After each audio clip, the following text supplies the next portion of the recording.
Muchos pasan la vida entera persiguiendo una cifra, un número en una cuenta bancaria que prometen será el fin de todos sus males.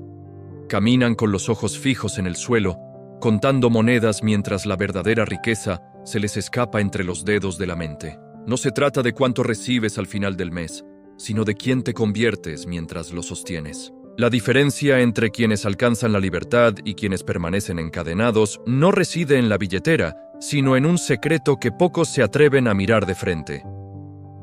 Quédate hasta el final, porque esta historia guarda una lección que cambiará para siempre tu relación con la abundancia y el destino que estás construyendo. La ciudad despertaba bajo un manto de neblina gris, un color que parecía haberse instalado no solo en el cielo, sino también en el alma de Santiago. Caminaba por las calles empedradas del barrio San Jude, donde el eco de sus propios pasos le recordaba la soledad de sus preocupaciones. Santiago era un hombre de manos fuertes y mirada cansada, de esos que han aprendido a sonreír por compromiso, mientras por dentro calculan cuánto les queda para llegar al próximo lunes. Trabajaba en una bodega de suministros médicos, moviendo cajas, organizando inventarios y viendo cómo la vida pasaba frente a él en turnos de 10 horas. Cada vez que recibía su sobre de pago, sentía una mezcla de alivio y una profunda tristeza.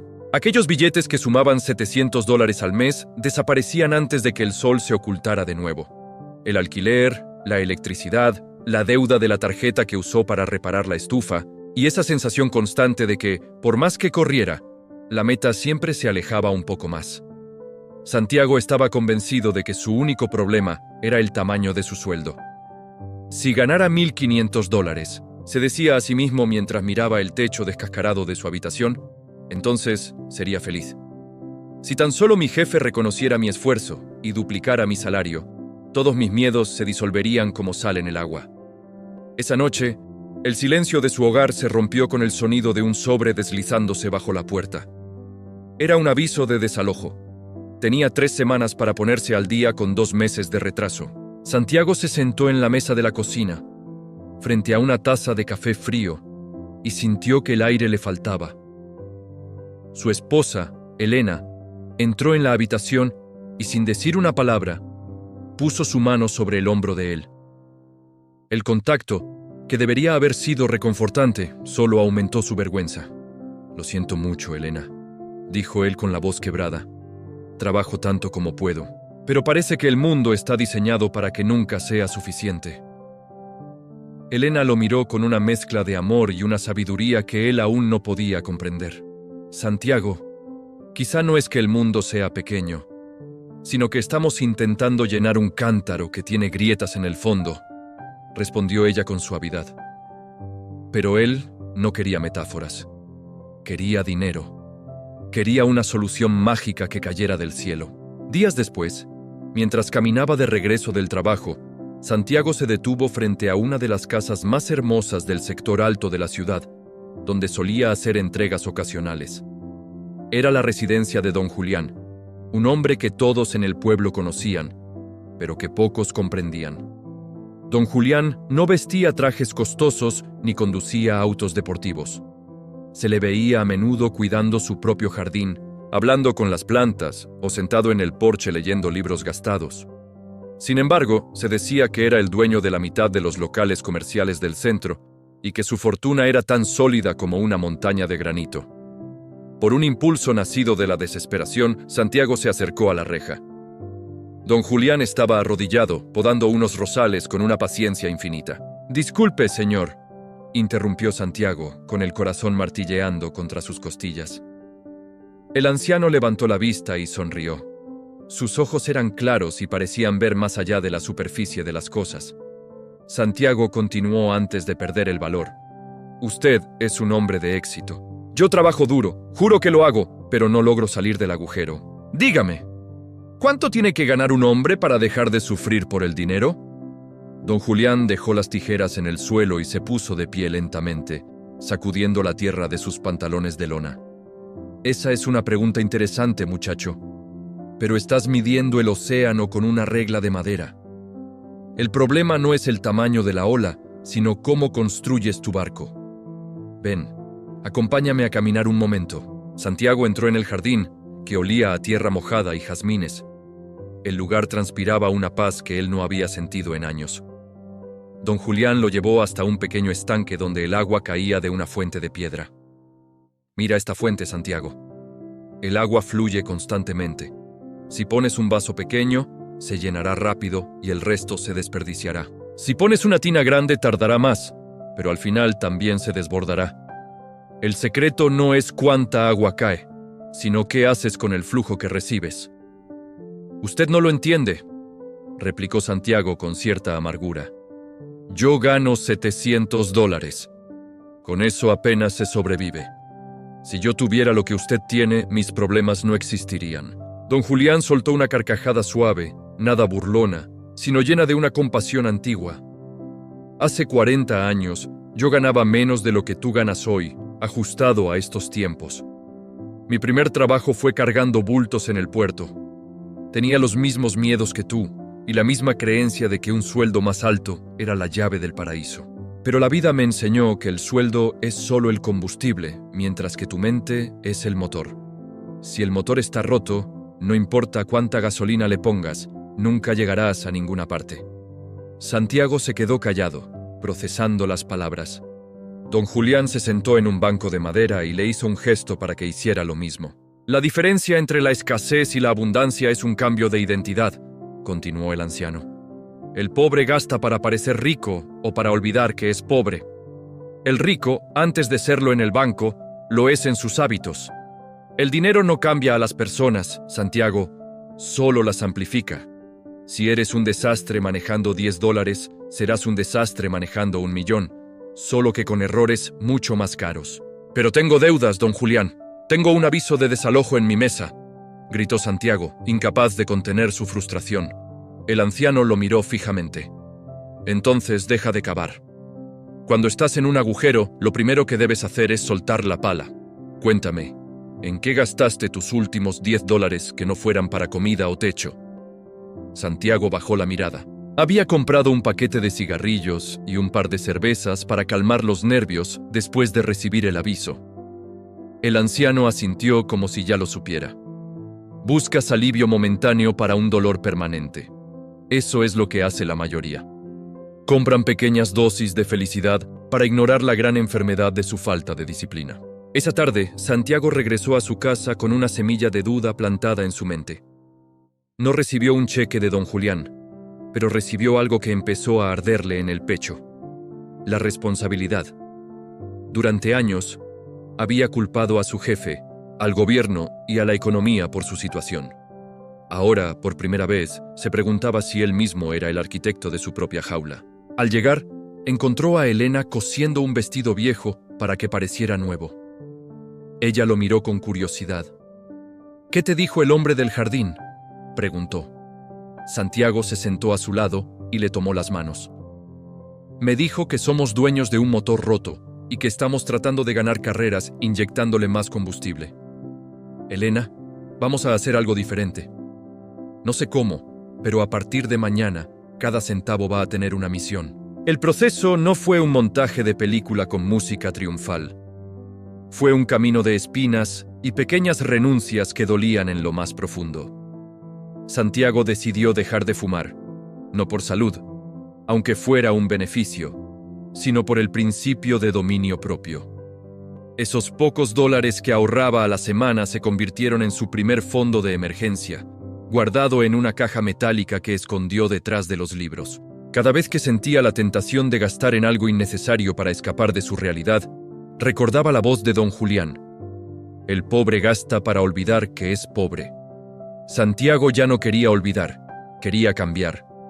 Empezó a estudiar, no en una universidad costosa, sino en la biblioteca pública, buscando libros sobre finanzas, sobre gestión del tiempo y sobre habilidades que pudieran hacerlo más valioso en su trabajo. Un sábado por la mañana volvió a visitar a don Julián. Esta vez, el anciano no estaba en el jardín, sino en su pequeño estudio, rodeado de mapas y libretas. Santiago entró con una libreta propia. «He ahorrado mis primeros $50», dijo con orgullo. «No parece mucho, pero es la primera vez en mi vida que tengo dinero que no le debo a nadie». Don Julián sonrió y le indicó que se sentara. «Has dado el paso más difícil, Santiago. Has roto el hechizo de la gratificación inmediata. La mayoría de la gente vive bajo la dictadura de la hora. Quieren el placer ya, la comodidad ya, el reconocimiento ya.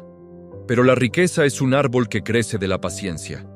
Ahora dime, ¿qué has aprendido en tu trabajo esta semana? Santiago le contó que había notado una ineficiencia en la forma en que se despachaban los pedidos en la bodega.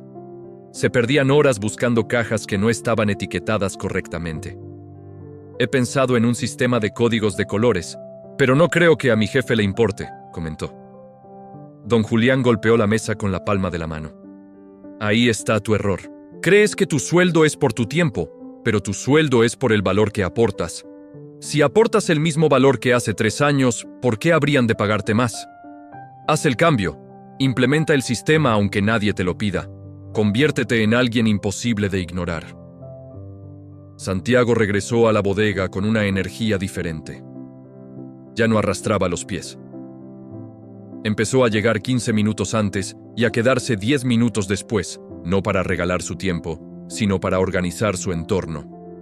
Propuso el sistema de colores a su supervisor, un hombre tosco llamado Gutiérrez, quien al principio se burló. «Haz lo que quieras, Santiago, siempre que no me hagas perder dinero», le dijo. En menos de un mes, el tiempo de despacho se redujo a la mitad. Los errores en los envíos desaparecieron. Santiago no recibió un aumento inmediato, pero empezó a notar algo más valioso: el respeto en los ojos de sus compañeros. Se había convertido en un referente. Sin embargo, la prueba más dura estaba por llegar. Una tarde, mientras regresaba a casa, vio a un grupo de amigos de la infancia sentados en la esquina, bebiendo y riendo. Eran los mismos con los que solía quejarse de la mala suerte y la falta de oportunidades. «Santiago, ven aquí, hermano», gritó uno de ellos. «Estamos celebrando que a Ricardo le dieron un bono. Vamos a gastarlo todo antes de que nuestras esposas se enteren».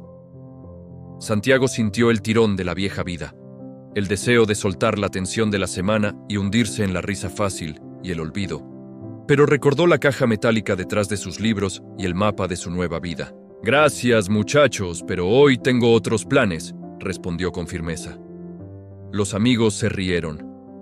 «Te has vuelto un aburrido, Santiago. Ahora te crees mejor que nosotros por hablar con ese viejo rico de la colina». Santiago no respondió. No se sentía mejor que ellos, pero se sentía diferente. Entendió que la soledad es a menudo el precio del crecimiento. Esa noche, en la penumbra de su sala, Santiago y Elena sumaron sus ahorros. Habían logrado reunir $200 en 3 meses de sacrificios extremos. No era suficiente para pagar la deuda total, pero era un escudo. De pronto, un golpe seco sonó en la puerta. Era el dueño del apartamento, el señor Vargas, un hombre que no conocía la paciencia. «Santiago, se acabó el tiempo». «Mañana quiero mi dinero o las llaves», gritó desde el pasillo.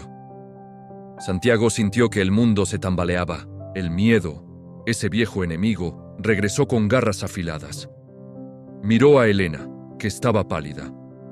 Recordó las palabras de don Julián sobre el barco y la tormenta. Salió al pasillo y miró a Vargas a los ojos. «Señor Vargas, no tengo todo el dinero hoy, pero tengo $200 aquí mismo. Es más de lo que ha recibido de otros inquilinos en meses. Mañana le traeré un plan detallado de cómo le pagaré el resto en cuotas semanales, con un pequeño interés adicional por su espera. Soy un hombre de palabra y usted ha visto cómo ha cambiado mi actitud. Si me echa, tendrá un apartamento vacío y ninguna garantía de cobro. Si me permite quedarme, tendrá su dinero y un inquilino que cuida su propiedad como nadie». El señor Vargas, acostumbrado a los gritos y a las excusas baratas, se quedó descolocado ante la calma y la propuesta de Santiago. Miró el sobre con el dinero y luego la expresión decidida del hombre frente a él. «Tienes hasta el lunes para traerme ese plan, Santiago. Pero que no me falte ni un centavo de lo prometido», gruñó antes de darse la vuelta. Cuando la puerta se cerró, Santiago se dejó caer contra la madera, respirando agitadamente. «Lo logramos, Elena», susurró. «No fue el dinero lo que nos salvó, fue la forma en que lo presentamos, fue el carácter». A la mañana siguiente, Santiago fue a ver a don Julián. Le contó lo sucedido con una mezcla de agotamiento y triunfo. El anciano lo escuchó mientras servía 2 tazas de té de hierbas. Has aprendido la lección de la negociación, muchacho. La gente no invierte en negocios, invierte en personas en las que puede confiar. Pero no te detengas, el alivio es el enemigo del progreso. Muchos, cuando logran salir de la crisis inmediata, vuelven a sus viejos hábitos.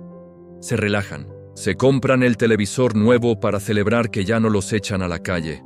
No seas ese hombre. Dígame qué sigue, don Julián.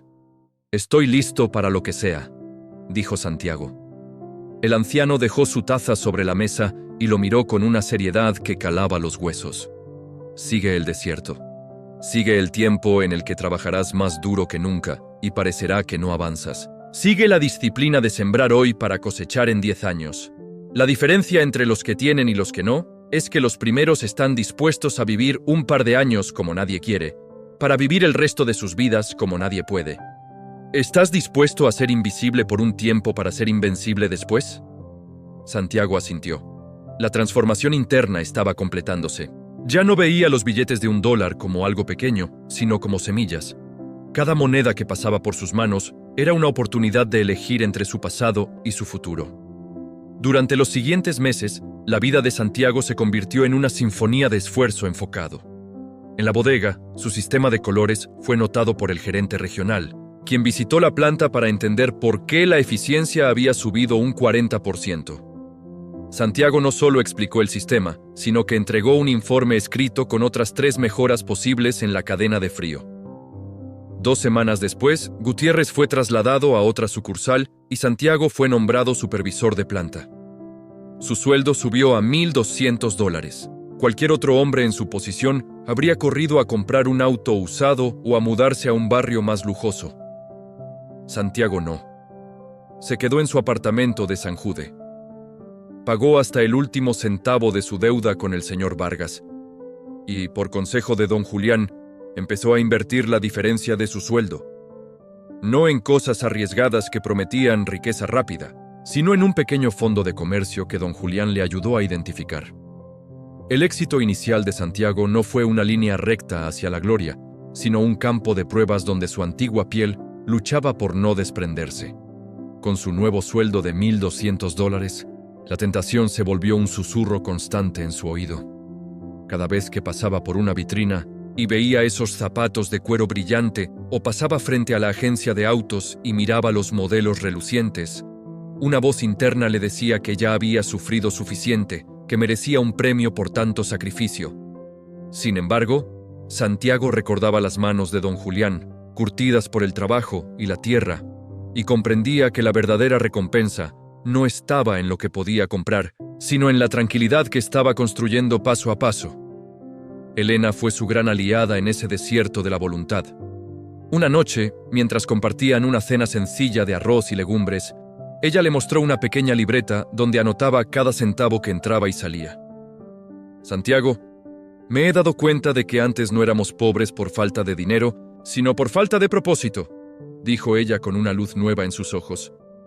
Ahora, cada moneda que ahorramos se siente como un ladrillo en los cimientos de nuestra casa ideal. Sus palabras le dieron a Santiago la fuerza necesaria para resistir el juicio de los demás. En el barrio, los rumores no tardaron en aparecer. Sus antiguos amigos, los mismos que seguían gastando sus sueldos en apuestas y alcohol, empezaron a llamarlo el tacaño de San Jude. Mira a Santiago, decían con amargura mientras lo veían pasar con su ropa limpia pero gastada. Gana más que todos nosotros y sigue viviendo en ese agujero y comiendo como un mendigo. Debe tener el corazón seco de tanto contar billetes. Santiago escuchaba y sentía un aguijón de dolor, pero no se detenía a explicarles. Sabía que no se puede convencer a quien prefiere la comodidad de la queja sobre el esfuerzo de la disciplina. Un domingo por la tarde, Santiago fue a buscar a don Julián. Lo encontró en la parte trasera de su casa, donde tenía un pequeño taller de carpintería. El anciano estaba trabajando en una mesa de roble, lijando la madera con una delicadeza que rozaba lo sagrado. Santiago se quedó observando cómo el polvo fino bailaba en los rayos de luz que se filtraban por la ventana. Don Julián, me siento solo en este camino, confesó Santiago mientras se sentaba sobre un tronco de madera. Mis amigos me desprecian y a veces me pregunto si estoy siendo demasiado duro conmigo mismo. He acumulado $3,500 en el banco, pero mi vida por fuera parece la misma de antes. Don Julián dejó la lija y se limpió las manos en su delantal de cuero. Santiago, la madera tiene que pasar por la oscuridad del secado antes de ser fuerte. Si intentas construir una mesa con madera verde, se torcerá con el tiempo y no servirá para nada. Estás en tu etapa de secado. La soledad que sientes es el filtro que separa a los que quieren resultados de los que solo quieren deseos. No estás guardando dinero, estás comprando tiempo. Estás comprando tu libertad futura. La mayoría de la gente vende su libertad por una televisión de pantalla plana o un par de zapatillas de marca. Tú estás haciendo el intercambio inverso. El anciano se acercó a un armario y sacó un mapa viejo de la ciudad. Mira esto, Santiago. Hace años este sector donde estamos ahora no era más que pantano y piedras. Nadie daba un peso por esta tierra. Pero un grupo de hombres vio lo que otros ignoraban. Empezaron a limpiar, a drenar, a construir en silencio mientras el resto de la ciudad se burlaba de ellos. Hoy, estas son las propiedades más valiosas de la región. El dinero que tienes ahorrado es tu propia tierra virgen. Ahora la pregunta es, ¿qué vas a sembrar en ella? Porque si solo lo dejas en el banco, la inflación se lo comerá como las hormigas se comen una hoja tierna. El rico no solo ahorra, Santiago, el rico pone su dinero a trabajar mientras él duerme. Esa noche Santiago no pudo cerrar los ojos. Las palabras de don Julián sobre poner el dinero a trabajar resonaban en su cabeza como el tic-tac de un reloj eterno. Empezó a investigar, a leer sobre pequeñas inversiones y sobre cómo funcionaba el mundo del comercio más allá de su bodega. Se dio cuenta de que en su barrio, San Jude, la gente pagaba precios altísimos por suministros básicos de limpieza porque no había una tienda que vendiera al por mayor. Todos tenían que viajar hasta el centro de la ciudad o pagar el sobreprecio en las pequeñas tiendas de esquina. Con el apoyo de Elena, Santiago decidió tomar un riesgo calculado. Usó $2,500 de sus ahorros para alquilar un pequeño local que llevaba años cerrado por falta de mantenimiento. Durante sus horas libres, después de salir de la bodega, él y Elena se dedicaban a pintar, arreglar las estanterías y limpiar cada rincón. No contrataron a nadie. Hicieron el trabajo duro ellos mismos, con el sudor de su frente y la esperanza en el pecho. Cuando abrieron la tienda, la llamaron El Porvenir. No era un lugar lujoso, pero estaba impecable. Santiago usó sus contactos en la bodega para conseguir proveedores que le vendieran productos de calidad a precios de mayorista. El primer día, solo entraron 3 personas. Santiago sintió un frío recorrerle la espalda. ¿Y si don Julián se equivoca?, pensó por un segundo. ¿Y si solo he tirado mis ahorros a la basura? Pero Elena no lo dejó caer. Santiago, recuerda lo que dijiste sobre el motor roto. Nuestra tienda es el nuevo motor. Solo tenemos que darle tiempo para que empiece a girar. Y así fue. Poco a poco, los vecinos empezaron a notar que en El Porvenir podían comprar el detergente, el jabón y el cloro mucho más barato que en cualquier otro lado. La honestidad de Santiago y la calidez de Elena se convirtieron en la mejor publicidad. No intentaban estafar a nadie. Querían ayudar a su comunidad mientras crecían con ella. 6 meses después, la tienda ya generaba una ganancia neta de $800 mensuales, adicionales al sueldo de Santiago en la bodega. Ahora sus ingresos totales rozaban los $2,000. Era una cifra que Santiago nunca antes habría imaginado tener bajo su control. Pero en lugar de cambiar de casa o comprarse lujos, reinvirtió cada centavo de ganancia en comprar más mercancía y en mejorar el local. Seguían viviendo en el mismo apartamento, con la misma mesa de cocina y las mismas sillas de madera. Un día, uno de sus antiguos amigos de la esquina, Ricardo, entró en la tienda. Se veía demacrado, con la ropa sucia y los hombros caídos. «Santiago, he escuchado que te va bien», dijo Ricardo sin mirar a los ojos. «Me han echado del trabajo y no tengo ni para el pan de mis hijos. ¿Puedes prestarme $100? Te los pagaré en cuanto consiga algo, lo juro por mi vida». Santiago sintió un nudo en la garganta. Recordó todas las veces que habían bebido juntos y cómo Ricardo se burlaba de sus planes. Miró a su amigo y comprendió que darle $100 no lo ayudaría. Solo sería una venda temporal para una herida que requería cirugía. «Ricardo, no voy a prestarte el dinero», dijo Santiago con firmeza pero sin crueldad. Ricardo levantó la vista, lleno de odio. «Lo sabía, te has vuelto un miserable», escupió con amargura. «Espera», continuó Santiago, «no te prestaré dinero para que lo gastes en lo de siempre, pero te ofrezco trabajo. Necesito a alguien que entregue los pedidos a domicilio en bicicleta durante las tardes. Te pagaré por cada entrega y te daré una comisión si consigues nuevos clientes. Si trabajas duro, podrás ganar mucho más de esos $100 y mantendrás tu dignidad intacta. ¿Qué dices?» Ricardo se quedó mudo. No esperaba una oportunidad, esperaba una limosna. Durante unos segundos, el orgullo luchó contra la necesidad. Finalmente, bajó la cabeza y asintió. «Está bien, Santiago, mañana estaré aquí a primera hora». Santiago le dio un adelanto para comida, pero no en efectivo, sino en productos de la tienda. Esa noche, Santiago le contó a Elena lo sucedido. «He aprendido que la riqueza no es solo tener, sino poder dar una escalera a otros para que suban por sí mismos», reflexionó mientras miraba las estrellas desde su pequeña ventana. Los años empezaron a correr como un río caudaloso. Santiago ya no era solo el supervisor de la bodega o el dueño de una pequeña tienda. Se había convertido en un hombre de negocios respetado, pero su corazón seguía siendo el mismo que caminaba por las calles de San Jude. Don Julián, que ya estaba muy anciano y apenas salía de su casa, lo mandó llamar una tarde de otoño. El sol se ponía con un resplandor dorado que bañaba toda la ciudad, haciendo que hasta los edificios más humildes parecieran hechos de oro. Santiago entró en la habitación de su mentor. El aire olía a libros viejos y a paz. Don Julián estaba sentado en su sillón con una manta sobre las piernas. «Has llegado lejos, Santiago», dijo el anciano con una voz débil pero clara. «He visto cómo has manejado tus tormentas y cómo has cuidado tu jardín. Ahora entiendo por qué la vida me permitió vivir tanto tiempo. Fue para ver cómo florecía la semilla que plantamos aquel día entre los rosales». Santiago se arrodilló al lado del anciano. «Todo se lo debo a usted, don Julián. Usted me mostró que la diferencia no era el sueldo, sino la mirada». Don Julián negó con la cabeza lentamente. «No, Santiago. Yo solo te di el mapa, pero tú fuiste quien caminó por el barro. Muchos reciben el mapa y lo usan para prender fuego y calentarse un momento. Tú lo usaste para encontrar el tesoro que ya estaba dentro de ti. Ahora tengo una última lección para ti, la más importante de todas». Santiago contuvo el aliento. «La riqueza real no se cuenta por lo que dejas en tu testamento, sino por lo que dejas en el corazón de los que se quedan», susurró el anciano. «El dinero es una herramienta magnífica, pero es un amo terrible. Si alguna vez dejas que el dinero sea el que tome las decisiones importantes en lugar de tus valores, volverás a ser el hombre más pobre que he conocido.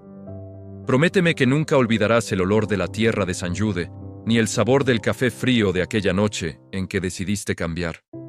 «Lo prometo, don Julián», dijo Santiago con lágrimas en los ojos. Pocos días después, el anciano falleció tranquilamente mientras dormía. Toda la ciudad asistió a su funeral, pero Santiago fue quien llevó el féretro junto a otros hombres a los que don Julián había ayudado en secreto a lo largo de las décadas. Fue entonces cuando Santiago descubrió que su mentor no solo tenía locales comerciales, sino que financiaba becas para jóvenes sin recursos y mantenía un hogar para ancianos desamparados. Esa era la verdadera fortuna de don Julián, una que no podía ser auditada por ningún banco, pero que brillaba en los ojos de cientos de personas. Santiago heredó una pequeña parte de los negocios de don Julián, pero no como un regalo, sino como una responsabilidad. En su testamento, el anciano había dejado escrito: «A Santiago le dejo la administración de mis propiedades en el centro, porque él sabe que un edificio no son paredes, sino sueños que necesitan un techo». A partir de ese momento, la vida de Santiago dio un salto cuántico. Se mudó a una casa más cómoda, pero sin caer en la ostentación. Elena fundó un centro de capacitación para mujeres del barrio, enseñándoles finanzas básicas y emprendimiento. Ricardo, el amigo que antes pedía limosna, Ahora era el gerente de logística de la cadena de tiendas El Porvenir, que ya contaba con 5 sucursales en toda la ciudad. Santiago se encontraba a menudo caminando por el jardín que alguna vez perteneció a don Julián. Ahora él era el encargado de cuidar los rosales. Un día, mientras podaba una rama seca, un joven se acercó a la reja. Tenía el mismo aire de desesperación que Santiago había tenido años atrás. Sus manos temblaban y su mirada estaba llena de una rabia contenida contra el mundo. «Disculpe, señor», dijo el joven con voz ronca. «Usted es un hombre rico. Yo trabajo de sol a sol y no gano lo suficiente ni para pagar la luz. Dígame, ¿qué tengo que hacer para tener la suerte que usted tuvo?» Santiago dejó las tijeras en el suelo y se puso de pie lentamente, sintiendo el peso de la historia sobre sus hombros. La palabra suerte le sonó como un eco lejano de una vida que ya no le pertenecía. «El éxito no es un golpe de suerte, muchacho, es un golpe de voluntad contra la piedra de la realidad», respondió Santiago con una sonrisa suave. «Ven, acompáñame a caminar un momento». Mientras caminaban por el sendero, Santiago recordó cada paso, cada renuncia y cada moneda ahorrada.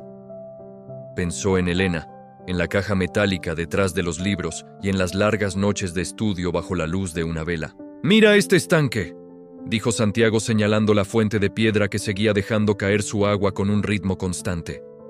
«El agua fluye para todos por igual. El sol sale para el justo y para el injusto.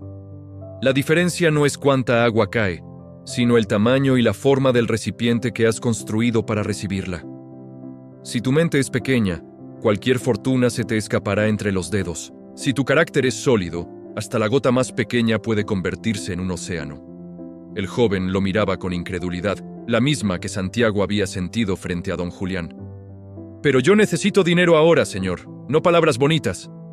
Santiago puso una mano sobre el hombro del joven, un gesto que aprendió de Elena. «El dinero que recibes, sin haber crecido para merecerlo, es una maldición disfrazada de bendición. Si te doy $1000 hoy, mañana serás el mismo hombre pobre con $1000 menos. Pero si te enseño a transformar tu mente, nunca más volverás a tener hambre». Esa tarde, Santiago comprendió que su ciclo se había completado. No era rico porque sus tiendas generaran decenas de miles de dólares al mes, ni porque fuera dueño de edificios en el centro. Era rico porque tenía la capacidad de ver la abundancia donde otros solo veían escasez. Era rico porque su felicidad ya no dependía de lo que tenía puesto, sino de lo que era capaz de dar. Recordó las palabras finales de don Julián sobre el desierto y la invisibilidad. Él había pasado años siendo invisible para el mundo, trabajando en las sombras, mientras sus conocidos brillaban con lujos efímeros. Pero ahora, su luz era interna y constante, una que no se apagaba cuando las cifras de la bolsa caían o cuando las ventas bajaban un poco. Había construido un imperio sobre la roca firme de los principios, y eso era algo que nadie podía arrebatarle.